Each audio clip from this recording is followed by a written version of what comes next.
رحیمیت کو ذکر کرنے کے بعد تیسری جو بات ارشاد فرمائی وہ مالک یوم الدین.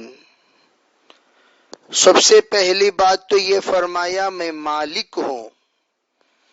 مالک اپنے مملوک کو جتنا چاہے دینے کا اختیار رکھتا ہے.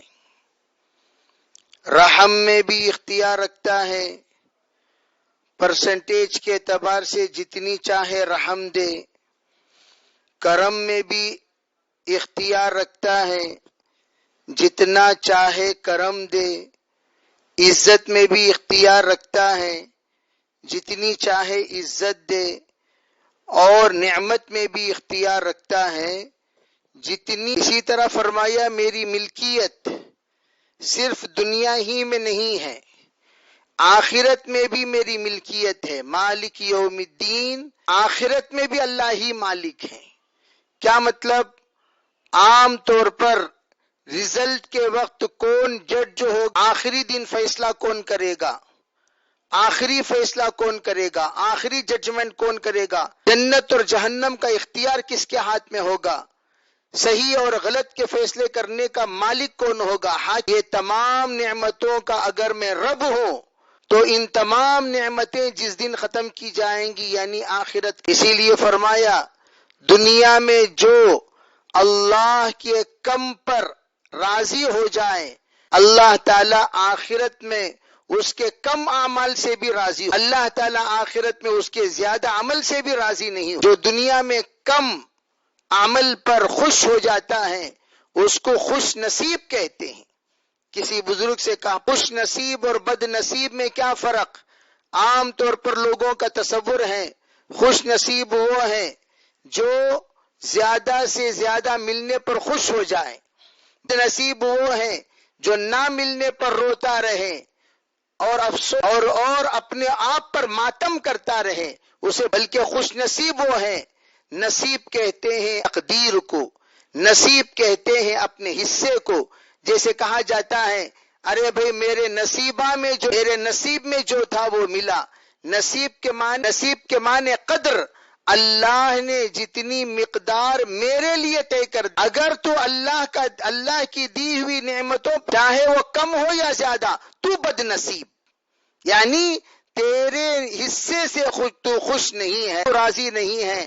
اللہ کے نصیبے پر تو نازل جو تیرے مقدر میں لکھ دیا اس سے تو ناخوش ہے. اس لیے فرمایا کہ اللہ نے جو دیا اس پر الحمدللہ کہا کہو. کیوں کہا؟ دنیا میں 4 طرح کے لوگ ہوتے ہیں، دنیا میں بھی پریشان آخرت میں بھی پریشان.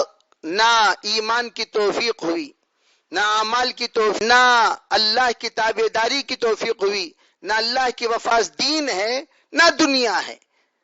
دوسرا وہ طبقہ جو دنیا میں پریشان آخرت میں بہت خوش رہے. وہ کون ہیں؟ جن کو اللہ نے غربت تو دے دی، دنیا میں بھوک کی زندگی گزاری لیکن اللہ کی نافرمانی نہیں کی، اللہ کا شکر کرتے رہے، دنیا سے رخصت ہو گئے. دنیا میں فقراء صحابہ دیگر لوگوں سے 5 خوشخبری اور مبارکبادی سنائی. تیسرے وہ لوگ جو دنیا میں بہت خوش رہیں گے اور آخرت میں بھی بہت خوش رہیں گے. کون لوگ ہیں؟ دنیا میں اللہ نے مال بھی دی، دولت بھی دی، عزت بھی دیا، مقام بھی دیا، اللہ نے مرتبہ بھی دیا، جاہ بھی دیا، جلال بھی، ساتھ ساتھ ایمان بھی دیا، عمل بھی دیا، تقویٰ بھی دیا، طہارت بھی دیا. اللہ نے خیر کا اچھی صحبت پا کر اچھی صحبت والوں کو اپنے ساتھ رہنے اٹھنے بیٹھنے کا یہ دنیا میں بھی اچھا تھا، سکون سے تھا، راحت سے تھا. آخرت میں بہت پریشان ہوں گے. اسی لیے فرمایا اس میں 2 ہی طبقہ کامیاب ہے.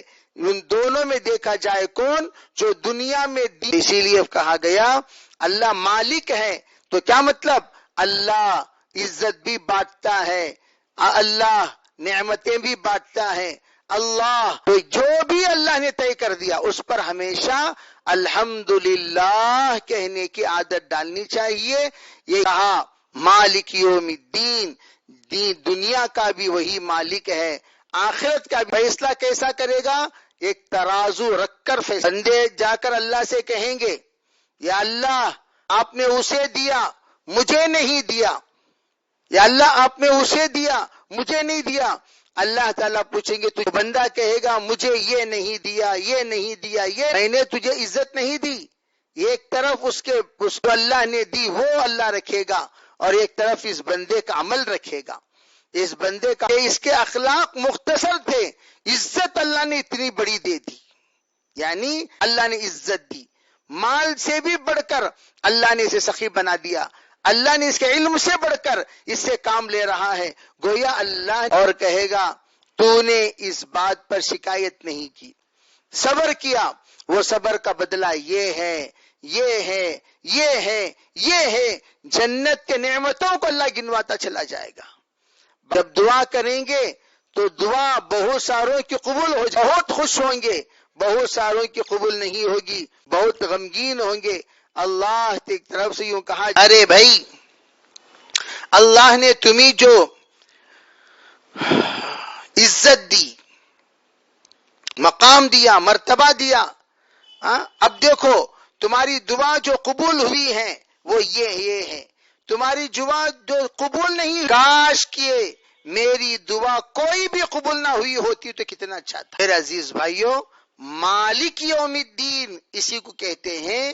اللہ آخرت کے دن میں کون سے عمل کے بدلے میں کتنا وہ اللہ کی ملکیت میں ہے.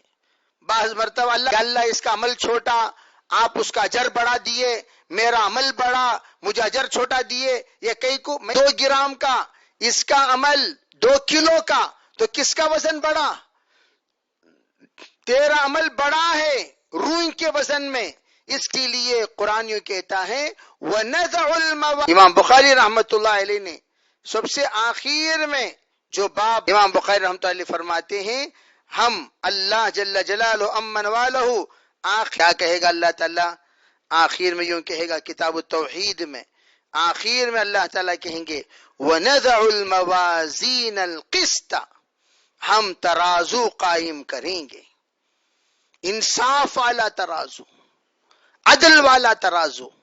اور اس ترازو میں کسی پر یہاں تک کہ بچوں نے غلطی کی،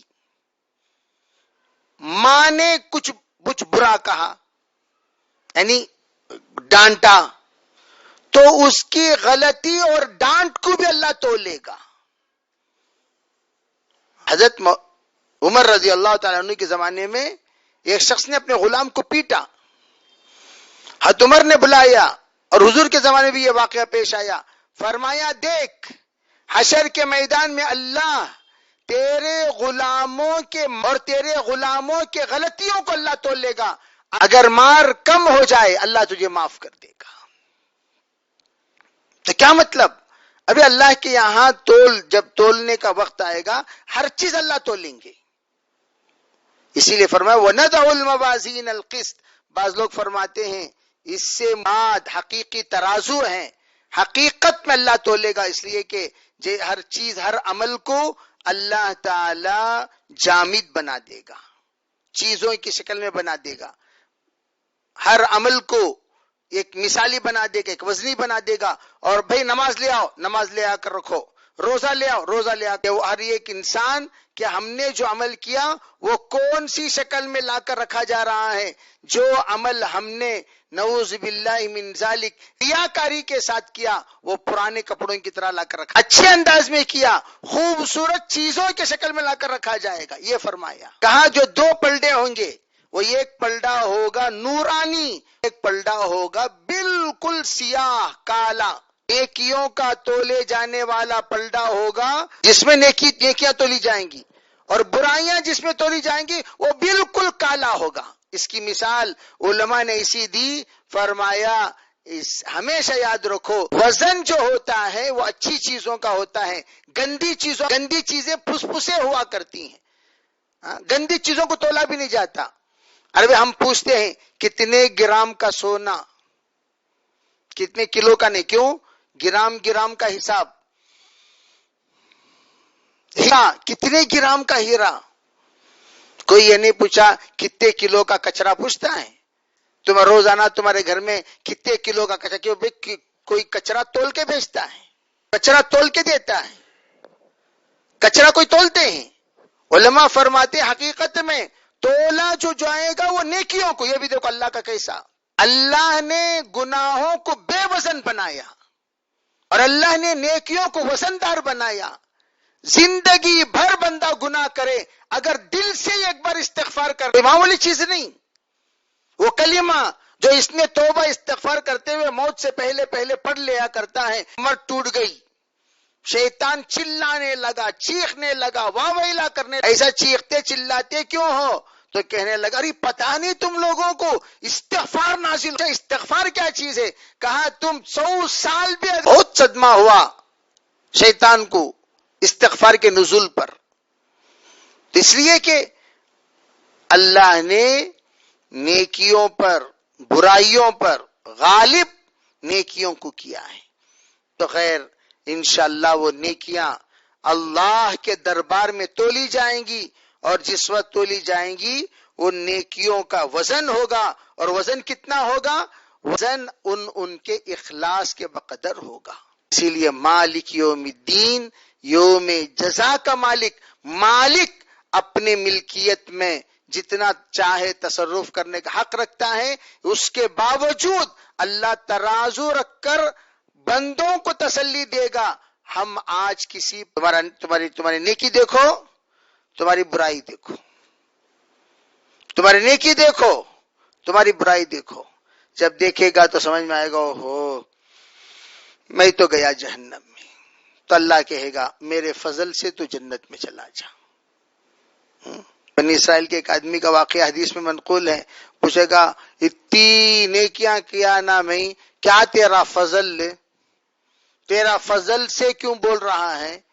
یا اللہ بول تیری نماز کے بدلے میں، روزے کے بدلے میں، ذکر کے بدلے میں جنت دے رہا ہوں، یوں بول میرے فضل سے چلے جا. اچھا بھائی لے جاؤ، اسے لے جاؤ ذرا جہنم کے قریب گشت کرا. لے جائیں گے جہنم کے قریب، اس کے حلق دق دق کرنے لگیں گے، تڑیاں تک بھی خشک ہو جائیں گی. اب پوچھے گا پانی پانی، تو اس وقت کہا جائے گا پانی چاہیے جی، پانی کی قیمت لگتی ہے یہاں. پوچھا کیا قیمت؟ کہا 500 سال کی عبادت. پانی کی قیمت لگتی ہے، کیا قیمت؟ 500 سال کی عبادت. 500 سال کی پانی پی لے ختم. اب سمجھ میں، ہاں اللہ تیرے فضل سے ہی میں اب جنت میں جا سکتا ہوں. ایک کو اللہ کے فضل ہی سے تو جائے گا. ہمارے پاس کون سی ایسی بڑی نیکی ہے جس کو ہم وسیلے کے طور پر پیش کر سکتے ہیں؟ بتاؤ. اس لیے اللہ مالک ہے، جس کو چاہتا ہے کم عمل پر جنت کو بھیج دیتا ہے، جس کو چاہتا ہے زیادہ عمل کے باوجود جہنم میں کچھ دیر چکا دیتا ہے. کیوں؟ اس لیے کہ ان کی کچھ ایسی غلطیاں ہوتی ہیں جس کی وجہ سے ان کی نیکیاں کم پڑ جاتی ہیں. ان تحبط اعمالکم وانتم لا تشعرون. بے ادبی، گستاخی نبی کی اتنی بڑی غلطی ہے، تمہاری نیکیاں دھیرے دھیرے مٹتی رہیں گی، تمہیں پتہ بھی نہیں چلے گا. آخر کار جب اس وقت دیکھا جائے گا ربی میری نیکی کہاں ہے؟ کہا تیری بے ادبی نے تیری نیکیوں کو کھا لیے. حضور نے فرمایا تم جانتے ہو مڈانے والی چیز کو؟ فرمایا کیا چیز ہے؟ فرمایا الغیبۃ ہی الحالقہ. تم غیبت کرتے ہو آپس میں، یہ منڈانے والی چیز ہے. یہ غیبت نیکیوں کو اس طرح مڑا دے گی، تمہیں سر پہ بال رہے گا اس طرح مڑانے کے بعد. اسی طرح غیبت سے نیکیاں منڈ کر پوری نیکیاں صاف. اب میں خصوصاً خواتین سے پوچھنا چاہتا ہوں کتنی ایسی مجلسیں ہیں جس میں ہم نے غیبت نہ کی ہو؟ خود بیٹھ کر جائزہ لو. میں تو مستورات سے ادبن کہا کرتا ہوں ارے بھائی کئی کچھ یہ خالہ جان دبلے ہوگی، کیا آبا کرنا گاؤں کی فکر، کیا ضرورت؟ کون سی بھی ایک بہن سے ملاقات کرے تو تمہارا نڈن کیا کر رہی، تمہارے نڈن کے بچے کیا کر رہی، تمہارے خالہ کیا کر رہی، تمہارے مامی کیا کر رہی، تمہاری امی کیا کر، وہ سو پوری لسٹ. میں تو ہمیشہ بیانات میں کہا کرتا ہوں، ایک صاحب سے 22 سال سے میرا تعلق تھا. میں نے وہ اپنے بچے کا نکاح پڑھانے کے لیے مجھے بلانے آئے تھے. میں نے کہا بھئی آپ اپنے بیگم کے ساتھ آئیں. بیگم کے ساتھ آپ کو 10 منٹ تھے فوراً پتا چلا بھئی یہ جو آئے ہوئے ہیں یہ آپ کے رشتہ دار ہیں. کیسے؟ یہ فلاں کے فلاں کے فلاں کے فلاں کے فلاں کے فلاں کے ان کے انو سسرے. اوہ کئی واسطوں سے رشتہ جڑ گیا. کیسے جڑا؟ مستورات کی برکت سے. تو میں عرض کرنا چاہتا ہوں یہ چیز اچھی چیز ہے، دین میں استعمال کرو، لیکن غیبت نہیں. غیبت نہیں. تعلق رشتہ پہچاننا کوئی غلط بات نہیں ہے، غیبت کرنا غلط بات ہے. نیت کرو انشاءاللہ ہم غیبت نہیں کریں گے اور ہم اپنے اپنے اعمال کو انشاءاللہ بچا کر حشر تک لے جائیں گے. اللہ عمل کی توفیق عطا فرمائے.